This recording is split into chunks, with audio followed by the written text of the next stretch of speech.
एक पति अपनी पत्नी को बोल के निकला कि मैं जा रहा हूं सैर कर, थोड़ी देर में लौट आया। पत्नी भी खुश हो गई थी कि गया शेर शिकार पे। जब लौट के आया तो बोला तुम गए नहीं? बोला रास्ता बिल्ली ने काट दिया। पत्नी ने कहा कि बिल्ली से पूछ के आओ कि जिंदा है कि नहीं, तुम्हारा रास्ता काटी। बिल्लियों के रास्ते काटने से कुछ नहीं होता। गोविंद है तो बिल्लियां रास्ता काटती रहें, क्या होगा। मैं तुम्हें एक ऐसा सूत्र दे रहा हूं, अगर तुम्हारी समझ में आ जाए तो तुम्हारे जीवन के आधे डर खत्म हो जाएंगे। अगर समझ जाओ तो पूरे भारतवर्ष की यात्रा मैं सेल्फ गाड़ी चला के आज के 20 साल पहले किया हूं, 3-3 बार। रोज कितनी बिल्लियां, कितने सियार, कितने लोमड़ी रास्ता काटते रहते हैं, और हम गोविंद की धुन में मस्ती में पूरे भारत में अपने सत्संग और अपने प्यारों से मिलने के लिए अपने गाड़ी चला के निकलते रहते हैं। कहीं खरोच नहीं लगी साहब आज तक गाड़ी की, कहीं नहीं। प्रज्ञावान बनिए, धर्म पीठ आपको डरपोक नहीं बनाएगा। याद रखना, श्री कृष्ण ने कहा है धर्म भीरुता नहीं, धर्म प्रेमता चाहिए। धर्म से डरते नहीं, धर्म को प्रेम करते। और प्रेम हो गया तो सब हो गया। लोग डर रहे हैं, और ज्यादा ये माताएं डरती हैं। इनको कोई कुछ कह देता, हमारे बच्चे के ऊपर में नजर लग गया महाराज। नजर है कि क्या है, वो क्या लग गया? गऊ हैं, गोपाल हैं, नजर लगी गया तो गैया हैं। भगवान श्री कृष्ण का भी बचपन में गऊ के पूंछ से उनकी झड़ाई हो जाती थी। यशोदा झाड़ देती थी गऊ का पूंछ पकड़ के। ज्यादा तकलीफ लगे तो गौ माता के पास ले जाकर के पूंछ से झाड़ दिया करो। बोला जब ठाकुर जी की झड़ाई हो गई तो तेरी भी हो गई, काम खत्म, मामला खत्म। गौ माता है, जिंदाबाद। ये कथा सुन के एक आदमी ने हमसे कहा कि महाराज जी हमारे पास गऊ तो नहीं है, कुत्ता है, इनके कुत्ते से चढ़वा ले। फिर हमें क्या पूछना है, कुत्ते के पूंछ से ऐसे कर दो। गऊ से करो महाराज, गऊ में। मैं तुम्हारे भ्रम तोड़ने आया हुआ हूं। जिंदगी में धार्मिक होने का अर्थ यह नहीं है कि संसार से मुख मोड़ देना। और संसार से मुख जो मोड़ते हैं उनकी 2 तरह की जिंदगी हो जाती है, कमरे में अलग और बाहर अलग। इसलिए जिंदगी एक रखना है।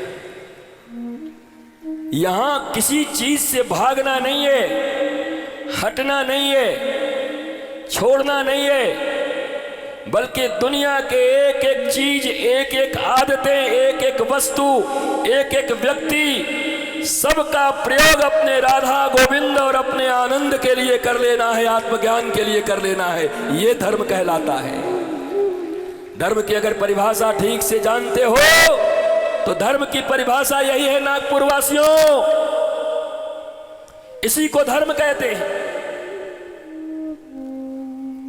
मैं आप सबको श्रीधाम वृंदावन आमंत्रित करता हूं। हमारे बरसों पुराने प्यारे से लाडली निकुंज वन में। तुम्हारी धारणा नहीं है, अभी तक तुम गए नहीं हो। एक बार लाडले निकुंज वन में तुम्हारा अगर आगमन हो जाए, यद्यपि किशोरी की कृपा होगी तभी आओगे। हमने तो ब्लेसिंग दे दी है तुम्हें। हमने तो राधा रानी से प्रार्थना भी कर दिया है कि तुम सबको वृंदावन जरूर एक बार बुलाएं, कृपा करें तुम्हारे ऊपर। अब आओ एक बार हो।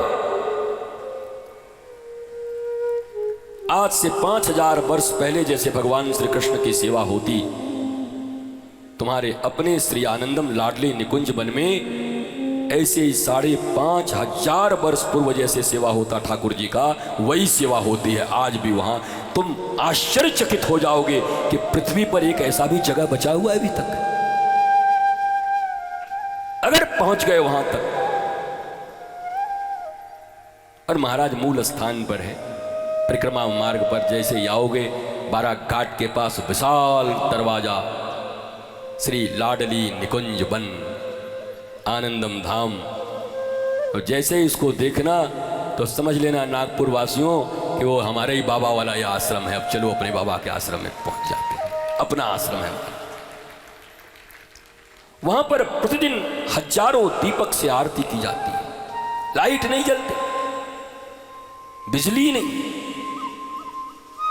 जबकि वृंदावन के सबसे मीड में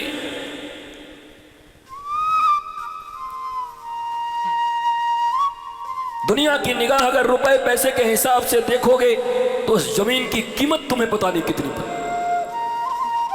कितनी बिल्डिंगें खड़ा कर दिया होता लोगों ने आज तक, पर आज भी उस स्थान की लता पता वृक्ष, एक लता पता को मैंने कटने नहीं दिया।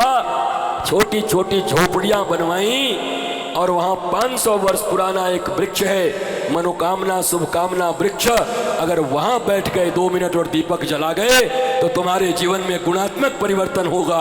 ये मैं तुम्हें यहां से प्रामाणिकता साइंस के ऊपर इतने समय तक मैंने प्रवचन किया है और उस आधार पर तुमको कहता हूं, आओ आकर के कभी उस धाम का दर्शन करके देखो,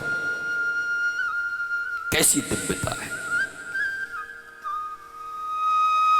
हाँ, उसके जीवन में कुछ तो उपासना के नियम होते हैं और नियम वही है।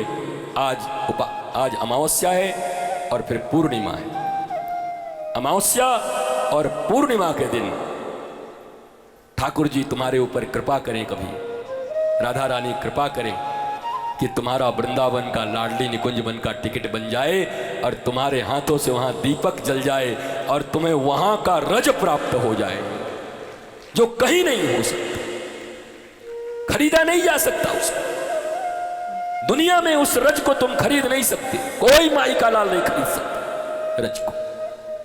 वो रज प्राप्त, इस पंडाल में 50 लोग ऐसे बैठे होंगे जो भारतवर्ष से आए हैं।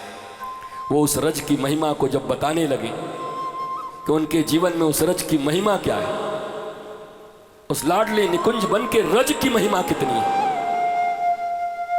इसलिए इतना आश्वस्त होके सप्तम दिवस में मैं बार बार तुम्हें ऐसे करके बोल रहा हूं, निडर रहो, बेधड़क रहो। तुम्हारे जीवन में लाडली निकुंज मन के लाडली जी की कृपा आ गई है। अब जीवन आनंदित होगा, प्रसन्न होगा, मस्त होगा। भागवत के ज्ञान से तुम्हारे जीवन में सूर्योदय हो जाएगा, अंधकार जाएगा, प्रकाश आएगा। और ये दिव्यता, ये गरिमा खोना मत भारतवासियों। ये जो बाबा यहां बैठा है ना, उसकी जिंदगी कैसी है पता है? कोई किसी के हाल पे मर गया, कोई किसी के चाल पे मर गया, कोई किसी के माल पे मर गया, पर ये जो बाबा बैठा है ये यशोदा के लाल पे मर गया है, इसलिए आज तक जिंदा है। तुम भी यशोदा के लाल पे मरो तो मृत्यु भी दूर चली जाएगी। ये हाल चाल गाल मार पे मरते रहोगे तो एक दिन मरी जाओगे, किसी न किसी दिन खत्म ही हो जाओगे। यशोदा का लाल अपना है, ठाकुर अपना है, ठाकुर से प्रीत बढ़ाओ। समस्त भागवत का यही एकमात्र उद्देश्य है।